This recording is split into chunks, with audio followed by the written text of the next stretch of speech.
सुप्रभात मंडळी, सुप्रभात. मी कौस्तुभ, ट्रॅव्हल विथ कौस्तुभ या मराठमोळ्या यूट्यूब चॅनलमध्ये तुमचं स्वागत करीत आहे. मी आज तुमचं स्वागत करीत आहे पळसपे फाट्यावरून, कारण आपण आज जात आहोत अलिबागच्या दिशेने. तुम्ही म्हणाल काय दरवेळेला अलिबाग अलिबाग, तर आज ही माझ्यासाठी राईड खूप स्पेशल आहे. कारण इतर वेळेला आपण बाईकने प्रवास न करता आपण कारने करतो, पण ह्या वेळेला बाईक राईड करत आहे टिल अलिबागपर्यंत. त्याच्यामुळे ही माझ्यासाठी खूप स्पेशल राईड आहे. कारण मला मला ॲनालाइज करायचं आहे की माझी कपॅसिटी किती आहे, माझ्यात पोटेन्शियल्स किती आहे, मी बाईक इतका वेळ चालवू शकतो का तिथपर्यंत, हे पाहण्यासाठी मी आज बाईक घेऊन चाललो आहे अलिबागपर्यंत. तर आपला हा प्रवास तर चालूच राहणार आहे अलिबागपर्यंत. जाता जाता आपल्या गप्पाही चालू राहतील, पण पुढे आपण नाश्ता करू आणि तिथून मग पुढे आणखी मार्गस्थ होऊ. पण माझं एकच सांगणं आहे तुम्हाला, हा व्हिडिओ तुम्ही शेवटपर्यंत पहा, कारण पुढे आता सरखेल कान्होजी आंग्रे जे आहेत त्यांचा आपण इतिहास जाणून घेणार आहोत या प्रवासादरम्यानच. तर माझी खूप इच्छा आहे की तुम्ही हा व्हिडिओ शेवटपर्यंत पहा, खूप इंटरेस्टिंग होणार आहे. काही गोष्टी जर तुम्हाला माहिती नसतील सरखेल कान्होजी आंग्रेंबद्दल, त्याही तुम्हाला जाणून घेता येतील. तर प्लीज शेवटपर्यंत हा व्हिडिओ पहा.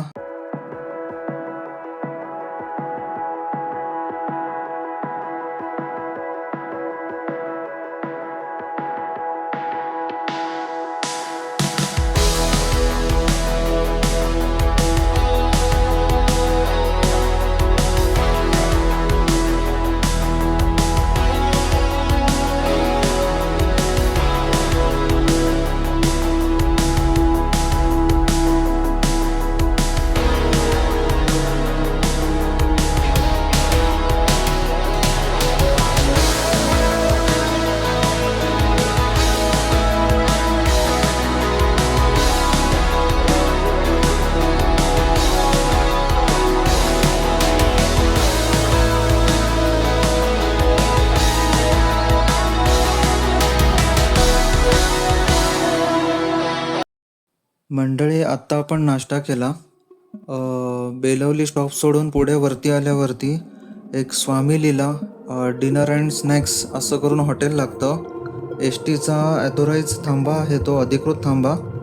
तिथे एस टी वगैरे सर्व थांबतात. तिथे आपण आता नाश्ता केला.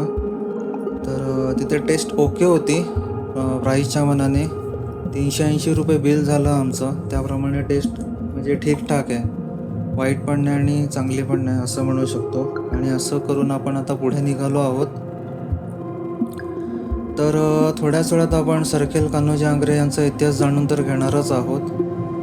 पण मला आणखीन एक गोष्ट शेअर करायची आहे की मी आज ॲक्च्युली कालपर्यंत प्लॅन करत होतो की आपण M2M फेरीने जाऊया समुद्रातून फेरीमार्गे. पण नंतर विचार केला की आपल्याला तिथे 1 तास आधी पोचावं लागेल. म्हणजे जर 8ची M2M फेरी आहे तर आपल्याला 1 तास आधी, म्हणजे कमीत कमी 7ला तरी पोचावं लागेल. आणि त्यासाठी आधी 1 तास मला घरातून निघावं लागेल. कारण तिथे त्यांची असं आहे की एक ऑन बोर्ड व्हायच्या अगोदर 1 तास तरी तुम्ही तिथे सर्व प्रोसिजर करण्यासाठी अवेलेबल पाहिजेत. त्यासाठी तुम्ही आधी पोचणं गरजेचं आहे तिथे भाऊच्या धक्क्याला. तर म्हटलं एवढं करण्यापेक्षा मी जर लवकर एवढं निघालो तर जवळजवळ मी कार्लेखिंड किंवा त्या आसपास पोचेन. म्हणजे ऑलमोस्ट कार्लेखिंड म्हणजे अलिबाग झाली. तर मी एवढं करण्यापेक्षा तिथे पोचेन असा विचार केला. आणि आपल्याला तर एवढी ड्रायव्हिंग जमते का गाडीवरती हेच पाहायचं होतं. त्यासाठी मग मी बोललो की चला बाईकने आपण इथून डायरेक्ट अलिबाग रोड ट्रिपच करूया. कधी पुढे चान्स मिळाला तर आपण M2M फेरीने जाऊयाच. पण सध्या बाईक राईड आपल्याला फार महत्त्वाची आहे, आपल्याला स्वतःची कॅपेबिलिटी ओळखण्यासाठी. तर असा निर्णय झाला माझा. तर चला मंडळी, आता आपण जाणून घेऊया थोड्याच वेळात सरखेल कान्होजी आंग्रेंबद्दलचा इतिहास. तर चला पुढे कंटिन्यू प्रवास करूया आपला.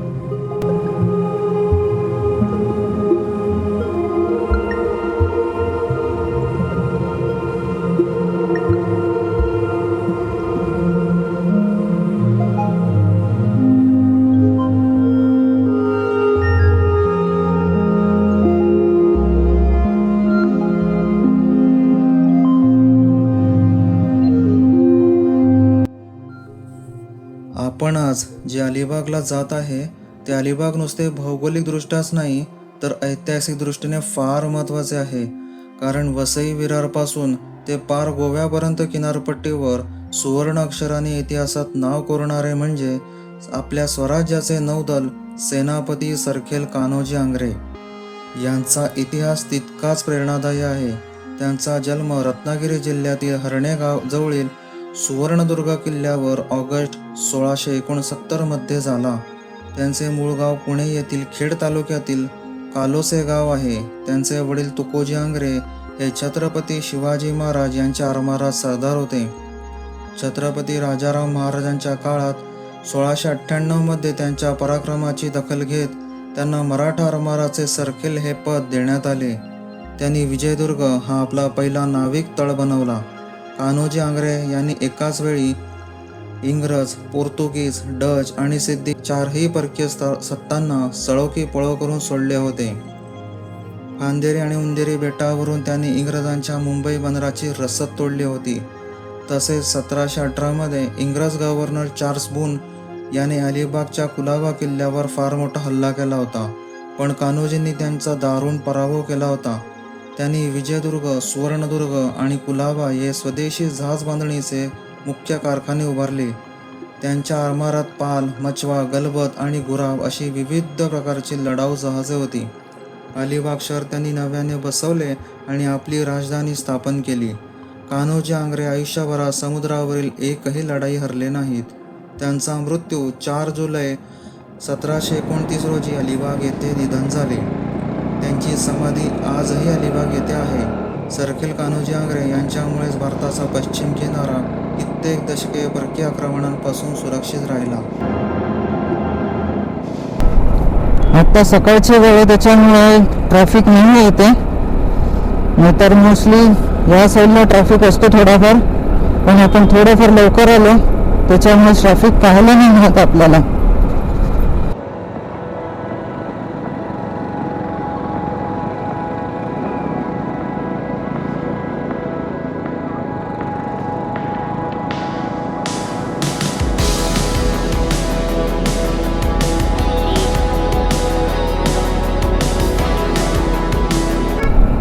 लास्ट टाइम आलेलो तेव्हा 4 व्हीलर जेव्हा आपण घेऊन आलेलो ऑलमोस्ट 2 ते 3 महिन्यापूर्वी, त्यावेळेला याच रस्त्याचं काम चालू होतं. त्याच कम्प्लीट झालेलं दिसतं आपल्याला.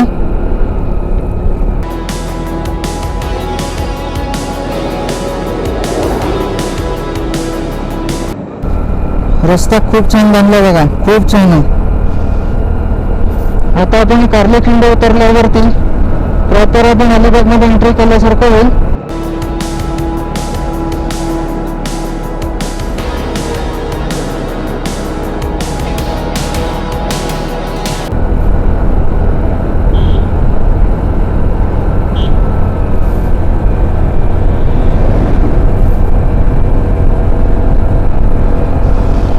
माझ्या मागे एर्टिगावाला आणि तिथून अचानक 4 व्हीलर ही एस टी आली, त्याच्यामुळे त्याला अचानक ब्रेक मारायला लागला.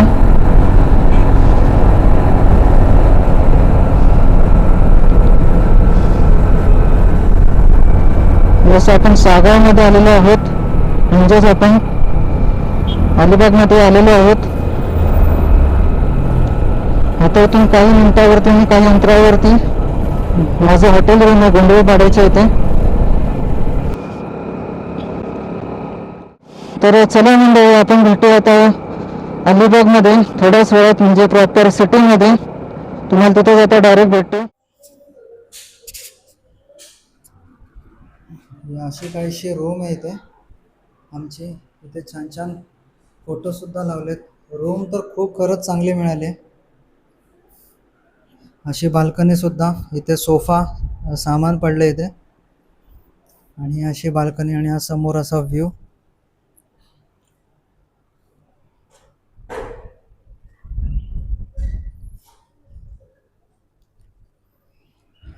हा इथे मेन एंट्रन्स आहे.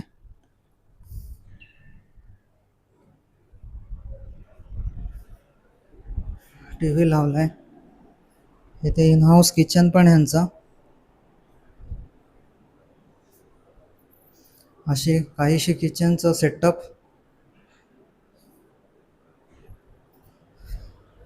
आणि इथे पण ही बेडरूम, वॉलड्रॉप, AC, इथे सुद्धा बाल्कनी दिलेली आहे.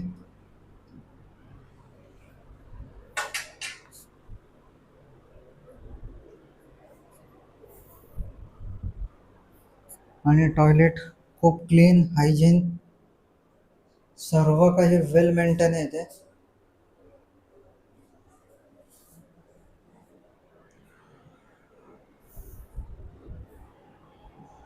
खूप छान आहे.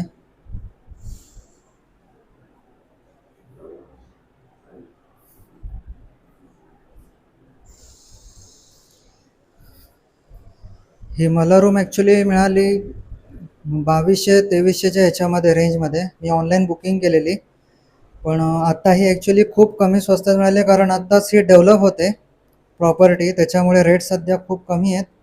माझ्या मते नंतर रेट यांचे 3000च्या आसपास किंवा त्याच्यावरती पण जाऊ शकतात, कारण खूप प्रॉपर मेंटेन केलेली प्रॉपर्टी, नवीनच प्रॉपर्टी आहे. आणि एक प्रकारचं हे हाऊसच म्हणू शकतो, कारण ह्याला किचन वगैरे सर्व काही दिलेलं आहे. पण नवीन असल्यामुळे मला कमी प्राईसमध्ये मिळाली त्याच्यामुळे. आणि मला ना कुठे रूम मिळत नव्हती ॲक्च्युली, खूप अलिबागमध्ये बुकिंग फुल आहे. तर म्हटलं आता जी मिळेल ती घेऊया, आपण ऑनलाईन बुकिंग करूया. तर मला ही प्रॉपर्टी ऑनलाईन दिसली वेबसाईटवरती आणि मी लगेच बुक केली. पण खूप छान मिळाली ही प्रॉपर्टी मला. तर माझ्याकडून 10/10 आहेत. तुम्हीसुद्धा ही प्रॉपर्टी नक्की बुक करू शकता. आणि मी जेव्हा रिसेप्शनमध्ये आलो तेव्हा तिथे त्या एक मॅडम बसलेल्या ताई, तिने खूप व्यवस्थित प्रकारे सर्व गोष्टी सांगितल्या, टी व्हीवरती दाखवल्या आणि सर्व गोष्टींबद्दल व्यवस्थित प्रॉपर अशी माहिती दिली. गेम झोन असेल त्याच्यातली माहिती दिली, पार्किंग कुठे आहे त्याच्याबद्दल व्यवस्थित माहिती दिली, इन हाऊस किचन आहे त्याच्याबद्दल पण माहिती दिली. पण तिने सांगितलं जर तुम्हाला इथे नको असेल तर तुम्ही बाहेरसुद्धा खाऊ शकता, असं काही रिस्ट्रिक्शन्स नाही आहेत की तुम्ही इथेच का, आमचंच पूर्ण पॅकेज घ्या, असं काही नाही आहे. त्यामुळे मला तर खूप आवडलं इथला त्यांचा जो कस्टमरसोबतचा जो अपिअरन्स असतो तो खूप छान आहे. सो माझ्याकडून 10/10. खूप छान हॉटेल आहे, प्रॉपर्टी खूप छान आहे, कोऑपरेटिव्ह स्टाफ आहे. आणखीन काय आता सांगणार, एक नंबर आहे. तर मित्रांनो, ही रोड ट्रिप तुम्हाला कशी वाटली? मध्ये फक्त 2 गोष्टींनी त्रास दिला. एक म्हणजे माईक, जो कॅमेरा बंद झाल्यावरती ॲटोमॅटिक शटडाऊन व्हायचा माईक, तर तो एक. आणि बाईकने खूप त्रास दिला. मध्ये मध्ये बाईक बंद पडायची, जसं स्पीड ब्रेकर आले किंवा ट्रॅफिक थोडासा मध्ये आला तर आपण जेव्हा फर्स्ट गिअरला गाडी घेतो क्लच दाबून, तर क्लच दाबल्या दाबल्या अचानक गाडी बंद पडते.